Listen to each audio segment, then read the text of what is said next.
Konsep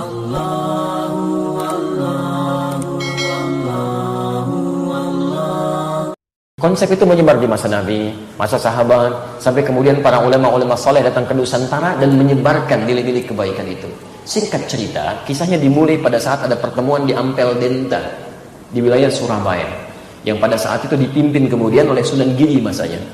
Taib, ada penyampaian-penyampaian terkhusus dari Raden Rahmat yang dikenal dengan Sunan Kalijaga, yang kemudian ada di daerah Kadiwungu sekarang, daerahnya Semarang ke arah Demak ya. Begitu Anda lurus, ada patahan ke kanan dan lurus, Anda lurus saja, nanti ada belokan ke arah kanan, itu ada tulisan di situ. Taib, kemudian beliau mengajukan satu situasi yang terjadi di wilayah dakwah beliau.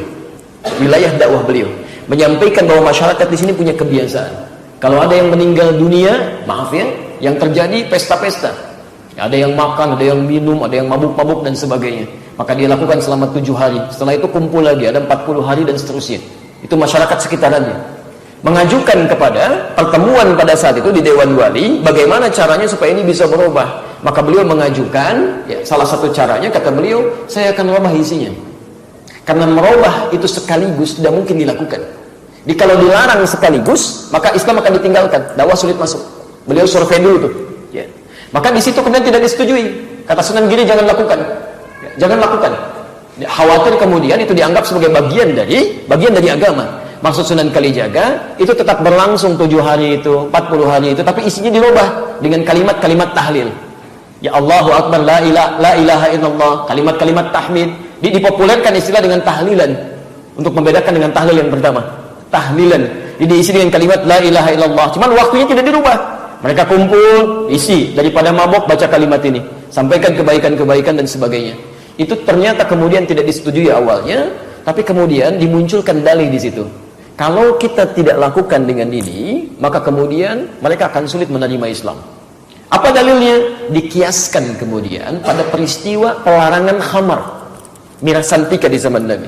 Jadi khamar, ya, khamar minuman keras saat dilarang di zaman Nabi.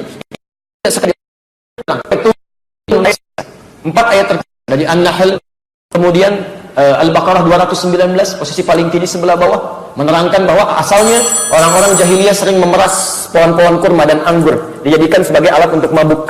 Ayat haramnya belum muncul.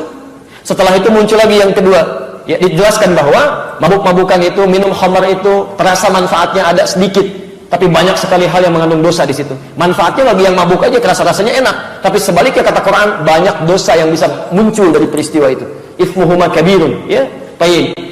Apa yang terjadi setelah itu? Pelarangan belum muncul. Maka tiba-tiba ada orang yang biasa minum, tiba-tiba mimpin sholat, jadi imam. Jadi sebelum sholat minum dulu, begitu sholat mimpin baca al-kafirun, nggak selesai. Ya al-kafirun, la abudu ma ta'budun, nggak beres-beres di situ. Maka diadukan turun dan An-Nisa, ya ayyuhalladzina amanu la taqrabus shalah wa antum sukara. Hai orang-orang yang telah menyatakan dirinya beriman, jangan dekat-dekat ke sholat sedangkan kamu dalam keadaan mabuk. Umar bertanya pada Rasulullah, ya Rasulullah, apa nggak diturunkan langsung aja satu ayat yang mengharamkan kemudian khamar ini? Setelah masa berlalu, turunlah Al-Maidah ayat 90 itu. Innamal khamru wal maisir wal azlamu dan seterusnya, rijsun min amali syaitani fajtanibu. Ini semua perbuatan-perbuatan setan, sangat berbahaya, tinggalkan semua itu. Maka turunlah seketika kemudian perintah larangan untuk minum khamar dan turunan perbuatan sejenisnya. Kapan itu turun? Setelah beberapa masa. Ditanya pada Sayyidah Aisyah, ya, setelah Nabi wafat, kenapa ayat khamar nggak langsung diturunkan? Jawab Sayyidah Aisyah, kalau ayat seketika turun, maka tidak akan ada orang bisa menerima Islam pada saat itu. Karena luar biasa lekatnya dengan itu, jadi candu dalam kehidupan. Makanya turun bertahap. Ini yang dikiaskan oleh Sunan Kalijaga pada saat itu untuk bisa menyampaikan maksud yang tadi dilukiskan dengan konsep tahlilan tadi. Maka didiamkanlah pada saat itu argumen yang dimaksudkan. Sedangkan diam dalam kaidah fikih alamatun na'am, tanda setuju. Maka kembalilah beliau praktekkan, tapi sebelum dipraktekkan beliau sampaikan, kalau dikhawatirkan biarkan nanti anak cucu kita yang meluruskan ini. Jadi menyempurnakan maksudnya. Jadi beliau memulai, anak cucunya yang diharapkan bisa menyempurnakan itu. Tapi kemudian disampaikan, terjadilah proses itu.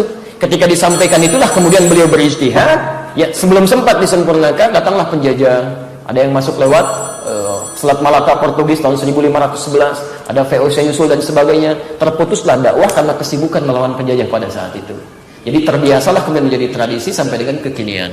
Apa yang diijtihadkan oleh Sunan Kalijaga di masa itu bisa dibenarkan secara hukum karena orang-orangnya belum tahu.